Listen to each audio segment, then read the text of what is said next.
Hi, welcome back to the basement. I'm Steve Lewis. Today I'm happy to be talking about one of my personal all-time favorite Beach Boy albums, Little Deuce Coupe.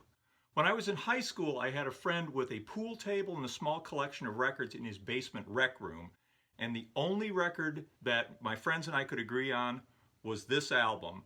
So there were endless hours after school playing pool and listening to this album, which we affectionately called 32.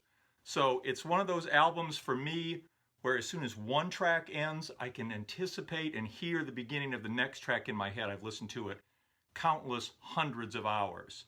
So let's begin right away with a little background. In the interim between the Surfin' USA and Surfer Girl albums, Capitol had put out Shutdown, a collection of car songs featuring the Beach Boys' previously released Shutdown and 409. It was an unexpected smash, going to number 7 on the charts on August 24th, 1963. As the B-side of Surfer Girl, Little Deuce Coupe had charted at number 15 on September 28th, making it the all-time highest charting Beach Boy B-side. As we talked about in earlier episodes like Bruce Goes Drag Strip, car and drag albums were a red-hot commodity late in 1963. And this set the stage for the Beach Boys' fourth album, their third of 1963, and the one that Capitol Records was looking to bring in all that year-end holiday shopping loot. I had assumed that the idea for a car-themed album had originated with Brian. Some sources say that Capitol Records suggested it. Whether it came from Brian or the group or Capitol, I'm sure that Capitol Records was delighted with the idea. Apparently, the concept had come about even before the Surfer Girl album was released. According to Keith Badman's book, Brian had intended to pull Little Deuce Coupe and Our Car Club from the Surfer Girl album and save them for the Little Deuce Coupe album. Obviously that didn't happen, and those tracks ended up on both albums. The Surfer Girl album was released on September 16, 1963. The Little Deuce Coupe album was released just 3 weeks later on October 7th. We've talked about filler on earlier Beach Boy albums, and you have it here too, though in this case it's not throwaway songs and surf instrumentals. Rather, it's a track from the Surfer Girl album and 3 single B-sides, all of which had already appeared on Beach Boy albums. That's fully 1/3 of the album that had already been released, so fans in 1963 were buying these for the second, third, possibly even fourth time in less than 1 year, which must have been frustrating. If they had done more than 4 car songs by this point, I imagine there would have been more songs reused on the Little Deuce Coupe album. We might have expected them to do instrumental fillers here and give them suitable hot rod names, and that probably would have been a better value. On the other hand, all the songs that they're reusing are strong songs and actually make for an overall better listening experience when you take the album as an entity on its own. Of the 8 new songs, 5 are co-writes between Brian and KFWB disc jockey and car enthusiast Roger Christian, who had already penned the lyrics for Shutdown and Little Deuce Coupe. Though the end result was strong, the pressure of coming up with so much new material in such a short time had Brian going back to earlier ideas and other projects for new songs. We'll discuss those when we come to the individual tracks. According to Badman's book, and apparently based on studio records which seem incomplete, the recording of all 8 of the new songs was started in a session at Western Recorders on September 2nd, 2 weeks before the Surfer Girl album was in the shops. The songs were completed, if not during that session, then shortly thereafter. Though from what I've read elsewhere, it sounds as if at least some of the tracks had actually been started earlier. As mentioned in the last episode, though it was David Marks pictured on the cover, it was Al Jardine who was there for the Little Deuce Coupe sessions. David played his last show with the Beach Boys, for the 60s anyway, on October 5th, 2 days before the Little Deuce Coupe album was released. The album kicks off with the title track, which was previously available as the B-side of Surfer Girl and on the Surfer Girl album. Not only is it the title of this collection and the first song listed in block print on the front cover, it's also in bold on the back cover with an arrow pointing to it. Clearly, Capitol Records did not want to risk anybody not noticing that Little Deuce Coupe was on the Little Deuce Coupe album. We've talked about the song extensively in episode 99, Surfer Girl Side 1, so I won't go into that too deeply here. Let's move on to track 2. The Ballad of Old Betsy, written by Brian and Roger Christian, has a beautiful melody and a beautiful vocal from Brian, ending in a Four Freshmen style Betsy's growing old a cappella tag. It suffers as the album goes on a little bit by comparison to the other new tracks, particularly Spirit of America, which is similar and definitely superior. This may be because it's apparently a resurrected older track that was completed for inclusion on this album. According to James B. Murphy's Becoming the Beach Boys, the instrumental track had been recorded and left unfinished back on February 9th during the Surfin' USA sessions. As good a track as it is, the Beach Boys had come a long way since February, and it pales just a bit in comparison to some of the other new songs. Still, there are those who would say that it's a better song and a better performance than Roger Christian's lyrics deserved. I'm generally okay with car lyrics. As I've said before, the versions of Don't Worry Baby where they rewrite the lyrics to remove the car racing references always seem to diminish it. I don't mind that Spirit of America is about Craig Breedlove's land speed record. It seems like it was something that meant enough to Brian and Roger Christian at the time to want to memorialize it in song. I'm less stuck on the Betsy lyrics. The basic metaphor of the car as your lady might have had some resonance for people that were really into their cars, and maybe it just speaks to a time, place, and subculture that's too foreign to me. Though, when they get to the line, Betsy took some beatings, but she never once complained, you gotta hope that Roger Christian's lyrics have departed from the lady metaphor. Personally, I've grown fond of it as a time capsule of early 60s car culture, even though I can't completely relate to the sentiment. Maybe some standard love song lyrics would have improved it. Maybe it would have made it boring and robbed it of the charm that it has today. Every Beach Boys album needs a quirky track or two, and few Beach Boy albums have a quirky track as beautiful as the Ballad of Old Betsy. A largely instrumental track listed as Ballad of Old Betsy Demo was released on the Big Beat 1963 download in December 2013. At points, it sounds like it could be Spirit of America or Surfer Girl, but you can hear Brian singing the Betsy lyrics faintly in the background at certain points, especially toward the end. Oddly, Brian apparently recut a backing track for the Ballad of Old Betsy, along with the earlier I Do, at Gold Star Studios on November 4th, nearly a month after the release of the Little Deuce Coupe album. Both tracks feature piano, guitar, bass, and drum, with some hand claps added to I Do. Brian then re-recorded I Do 3 days later for the Beach Boys. This version was ultimately released on the Surfer Girl Shutdown Volume 2 Twofer CD in 1990. I Do is a partial rework of the song County Fair from the Surfin' Safari album.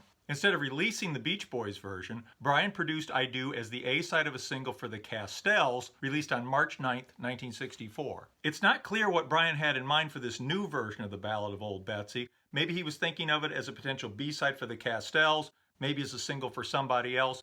In any case, he never seems to have returned to it after November 4th. The third track, Be True to Your School, is the only completely non-car song on the album. Even A Young Man Is Gone has its car references. It's credited as written by Brian with Mike Love added after his lawsuit in 1994 and was quickly re-recorded as the A-side of the Beach Boys' next single. There doesn't seem to be a reliable recording date available for the single version of Be True to Your School, with sources putting it sometime in September 1963.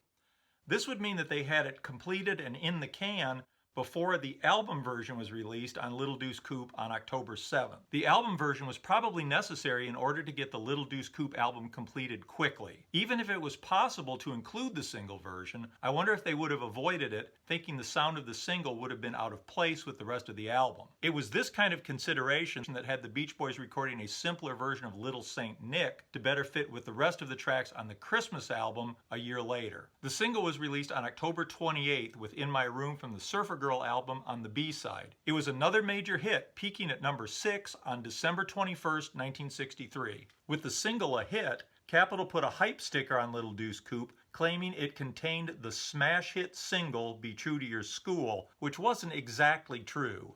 Obviously, the single is a much bigger production with cheerleader vocals from the Honeys and a marching band meets doo-wop arrangement.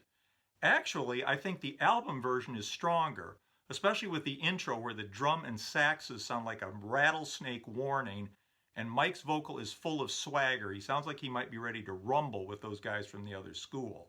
In contrast, Mike sounds more like the high school valedictorian on the single version. The album version is just a bit slower, but there's more punch to the drums and bass. It rips along where the single version seems to thump along with its marching band feel. Coming in only a second or two longer than the album version, they somehow also find time on the single for an instrumental break featuring a snippet of the Hawthorne High School fight song, Onward Cougars, followed immediately by a surf guitar break. The kitchen sink-like production on the single is impressive, and it's very evocative of a high school pep rally. I'm sure Brian must have enjoyed exercising his quickly developing production skills by piling on sounds to paint a picture. Using sound and sound effects to create a setting was nothing new, of course. It had been done mostly on children's records and on comedy records like Spike Jones' work. The Beach Boys themselves had already used music and sound effects to create an atmosphere on County Fair on Surf and Safari. A few years later, this type of production would become one of the hallmarks of psychedelia. There was the urban street scene of the Lovin' Spoonful Summer in the City, the nautical effects on Yellow Submarine, and the fairground atmosphere of Being for the Benefit of Mr. Kite, the ravers, buzzing flies, and rustic animal rustlings of Ogden's Nut Gone Flake, Brian's own work on Smile, and much more. I'm not sure if it's fair to say that the production of Be True to Your School pointed toward things to come, or if it was just another sample in a long line. But it's worth considering, at the very least, that Brian was beginning to use production in a different, more expressionistic way on this single. I like both versions, and I'm happy to have both versions. The single is fun and interesting, and I think there's a lot to be said for the harder-hitting, more straightforward album version. Like Help Me Rhonda, it would be the album version rather than the single version used on the Endless Summer compilation in 1974. It's been assumed that that was a mistake, though in the case of Be True to Your School, I've wondered if maybe it was deliberate. It was an unusual lyric in 1963. There hadn't been that many rock and roll songs about school. There'd been School Day by Chuck Berry and Jerry Lee Lewis's High School Confidential, both of which were mainly about dancing after school when, as Berry put it, you finally lay your burden down. A song about taking personal pride in your school was unusual in 1963. By 1974, when we'd had Schools Out by Alice Cooper, Smoking in the Boys' Room by Brownsville Station, when everybody's getting on your case from your teacher all the way down to your best girlfriend, a song about school pride sounded positively weird. And stylistically, female backing vocals in the early 70s were pretty much limited to Mary Clayton on Give Me Shelter and Claire Torrey on The Great Gig in the Sky. Be True to Your School was a landmark Beach Boys song and definitely belonged on Endless Summer. As a 14-year-old buying my first Beach Boy album, I found the album version included on Endless Summer to be a curiosity that took some getting used to. I think if the single version had been included, it would have actually left me embarrassed to own the record. And I don't think I was the only teenage record buyer that would have felt that way. Too bad, perhaps, but true given the tenor of the times. For that reason, I've always wondered if Capitol substituted the album version intentionally. As a side note, my friends and I used to think it was really funny that the line was, "My girl will be putting on her pom-poms now and she'll be yelling tonight." It seemed like the lyric should be, "She'll be cheering tonight." Yelling made it sound like she was either mad or scared, so whenever that line would come up on the record, my friends and I would just go, "Ah!" Next up is Car Crazy Cutie, which apparently began life as Pamela Jean, with Roger Christian providing Car Crazy Cutie lyrics to make it suitable for a car-themed Beach Boy album.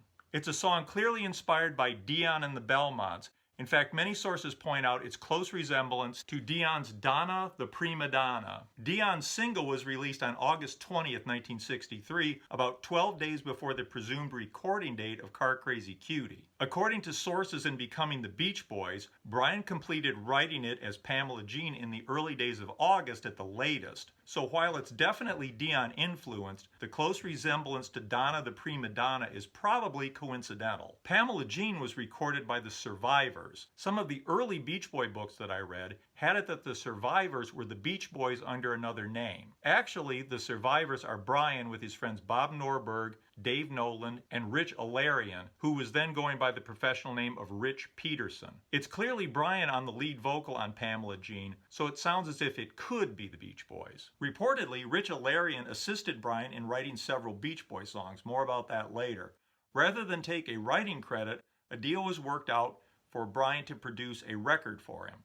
The first attempt at a survivor's record was called Witch Stand, a song written by Brian about a popular restaurant and teen hangout at 4508 West Slauson Ave near Hawthorne. It was recorded on August 5, 1963, along with two other numbers for the survivors, Girly and Hot Harp, which featured Mike's sister Maureen on harp. Dave Nolan sang lead on Witch Stand. Capitol turned Witch Stand down reportedly because it sounded too much like the Beach Boys, though I would guess also that the lyrics had very little appeal outside the South Bay area. All three tracks remain unreleased and I've never heard them. I'd be very curious. Pamela Jean was recorded in September 1963, right around the time the Little Deuce Coupe album was being put together, and was released as a single by Capitol Records on January 6, 1964. Brian wrote and produced both sides of the single. The B-side was After the Game, which is a pleasant guitar-led instrumental, a bit like an early version of Summer Means New Love. It's less memorable than a lot of Brian's instrumentals, though especially in its structure and woodblock percussion, it also sounds a little like a very early precursor of things to come on Pet Sounds. The single didn't chart, reportedly and not surprisingly, because by January 1964, all of Capitol's time, money, and attention was focused on launching another new signing called The Beatles. There were plans for a follow-up single to be called A Joyride Cruise. According to an interview with Dave Nolan I read, Brian wrote it, but they never actually recorded it. According to James B. Murphy, however, Brian, Bob Norberg, and Rich Alarian recorded a basic track for it at the Crenshaw Park Apartments where they all lived and never finished it. As for Crazy Cutie, it's an infectious, fun tune with a great vocal arrangement. It's one I've always loved to sing along with. Roger Christian's lyrics are funny and well written, though the middle eight with Crazy Cutie repeated 4 times seems a bit underdeveloped, and the final verse rhyming Dream Gal with Need a Pal always seems like it has either a syllable too many in the first line or a syllable too few in the second line, but those points are extremely trivial. It's a real blast of fun with a great vocal by Brian and a highlight of the album.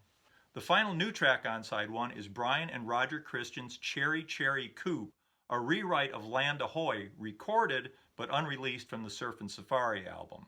The low vocal under the Go Cherry Cherry Coupe chorus is very subtle and very cool once you notice it. My cherry coupe beats 'em coming off the line, and she really gets sparks when she starts to whine. It reminds me of the Truck Driving Man lyrics under Who Ran the Iron Horse from Cabanescence on the 2020 album.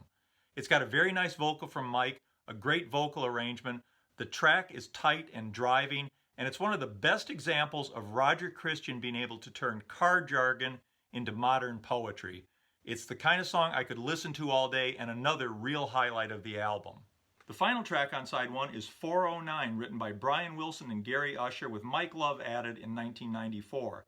It's the very first Beach Boys car song, previously available as the B-side of Surf and Safari, on the Surf and Safari album, and on the Shutdown album released in January of 1963. We'll save discussion of that for when we talk about the Surf and Safari album. Hope you've enjoyed this. We'll get to side 2 next time. Meantime, love to hear your comments on side 1. Please hit the like and subscribe if you haven't done that. As always, I appreciate it. See you next time when we will talk about side 2 of the Little Deuce Coupe album. Have a good week. Bye.